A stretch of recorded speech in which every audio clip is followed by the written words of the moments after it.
Hoy, 24 de septiembre, la Iglesia recuerda a la Virgen de la Merced. Si desean saber de ella, pueden entrar al aplicativo Reflexiones del Evangelio.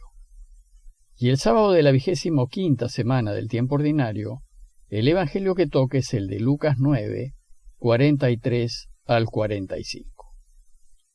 Mientras todos se admiraban por las cosas que hacía, Jesús dijo a sus discípulos: «Escuchen bien esto que les digo. El Hijo del Hombre va a ser entregado en manos de los hombres». Pero ellos no entendían esas palabras. Su sentido les resultaba oscuro, de manera que no podían comprenderlas y temían interrogar a Jesús acerca de esto. Vimos ya que los discípulos públicamente reconocieron que Jesús es el Mesías esperado. Lo conocían y sabían que lo era, pues habían caminado juntos y compartido la vida durante un buen tiempo. Sin embargo, fueron los dos sucesos previos los que los convencieron completamente.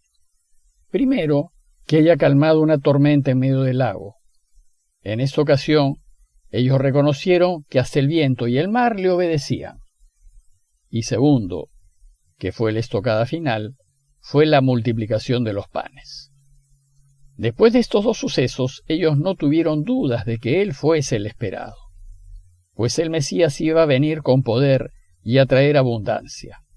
Lo que no sabían era cómo iba a ser Él para echar a los romanos de Israel, pues predicaba la paz, el perdón y el amor a los enemigos. Entonces, en el momento en que públicamente lo reconocieron Mesías, los discípulos hicieron una apuesta a ciegas en favor de Jesús, y se arriesgaron a creer en Él, a pesar de que había muchas cosas que no entendían. Pero lo que los dejó totalmente confundidos fue que inmediatamente después de reconocerlo Mesías, Jesús les dijo que va a sufrir mucho y que lo matarán, pero que a los 3 días resucitará. Este primer anuncio de su pasión, muerte y resurrección dejó completamente desconcertados a los suyos, pues si Él era el Mesías, no podía morir. Pues si moría, ¿cómo iba a liberarlos? Es decir, lo que aumentaba más su desconcierto es que de una parte Jesús acepta implícitamente que es el Mesías, pero de otra anuncia que lo matarán. Y esto no lo podían entender. Bueno, pues inmediatamente después de ese encuentro tan importante que Jesús tuvo con los suyos, el Evangelio nos narra las 2 condiciones básicas para ser discípulos de Jesús. La primera condición es que quien quiera seguirlo deberá estar dispuesto a jugárselo todo y a perderlo todo por Él. Esta condición suele resumirse en la expresión «tienes que dejarlo todo».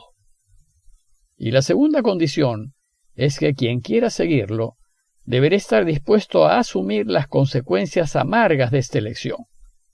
Y esa condición se suele resumir en la expresión «tienes que cargar su cruz».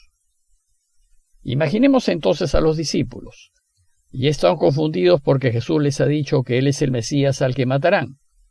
Imagínense cómo estarán cuando Él les dice que si quieren seguirlo tienen que estar dispuestos a dejarlo todo y a cargar su cruz. Si no habían entendido cómo Jesús podía ser el Mesías, ya que lo iban a derrotar, menos aún entenderán las condiciones que nos propone para seguirlo. El desconcierto debió ser total. A esas alturas es necesario que Jesús nos aclare, que nos explique su camino. Y de esta aclaración es de lo que tratará la segunda parte de todo el Evangelio de Lucas. En la segunda parte del Evangelio, Jesús nos irá enseñando lo que significa dejarlo todo y cargar su cruz. Y en el camino nos irá sacando de ese desconcierto y llevándonos hacia la luz. Finalmente, al llegar a Jerusalén y luego de su muerte, todas nuestras dudas se aclararán gracias al gran acontecimiento de su resurrección.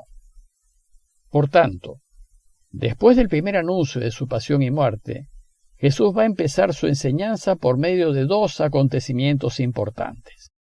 El primero fue su transfiguración. Se trató de una primera experiencia espiritual para que sus 3 amigos más cercanos se den cuenta de que el camino que el Señor nos propone no es una locura, y que aunque parezca un camino de fracasos, Es realmente un camino que nos lleva a la gloria y a la victoria final. Y para que los suyos entiendan esto, Jesús se transfigurará delante de ellos, ofreciéndoles una experiencia del final del camino, una experiencia del triunfo total. Y el segundo acontecimiento fue la curación de un epiléptico.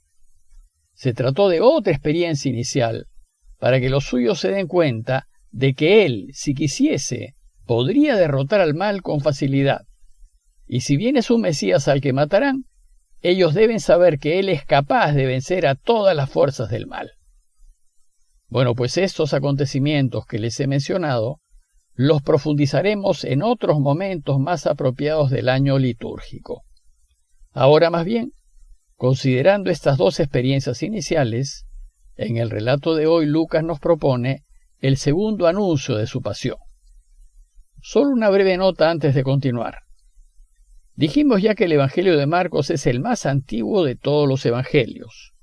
Y dijimos también que Mateo y Lucas se escribieron unos 20 años después de Marcos. La hipótesis es que en aquellos relatos en que los tres evangelios coinciden, y a veces casi textualmente, se debe a que Mateo y Lucas tomaron material de Marcos.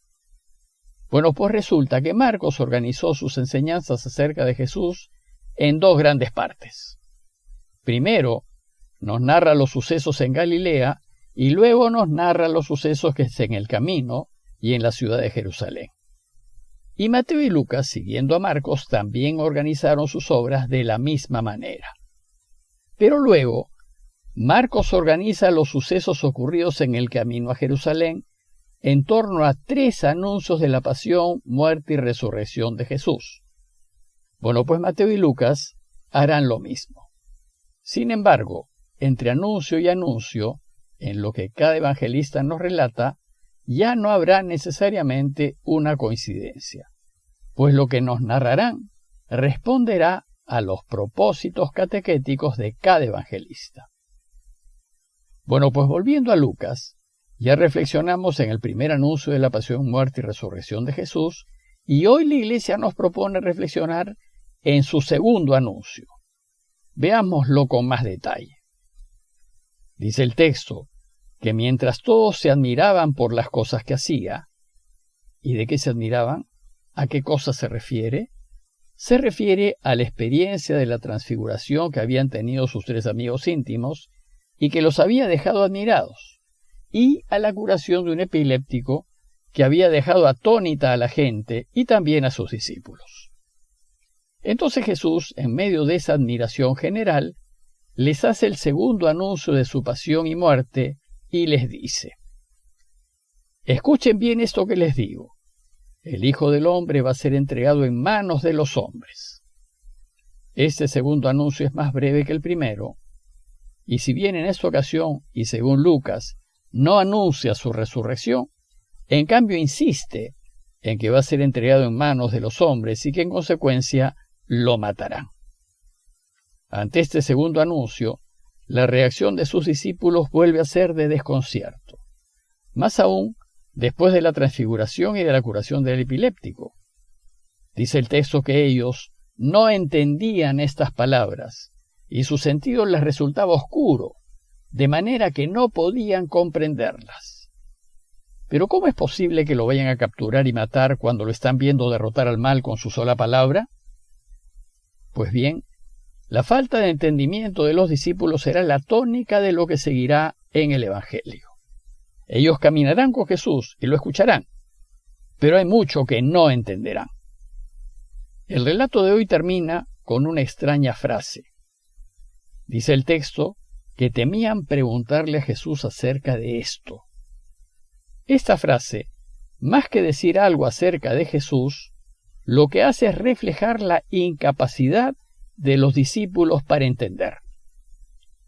Probablemente Jesús les había repetido lo mismo varias veces y se los había explicado otras tantas, pero ellos no podían entender. Ahora parece que sienten más bien vergüenza de volverle a preguntar. Lo cierto es que no entienden, y no entenderán hasta que resucite de entre los muertos.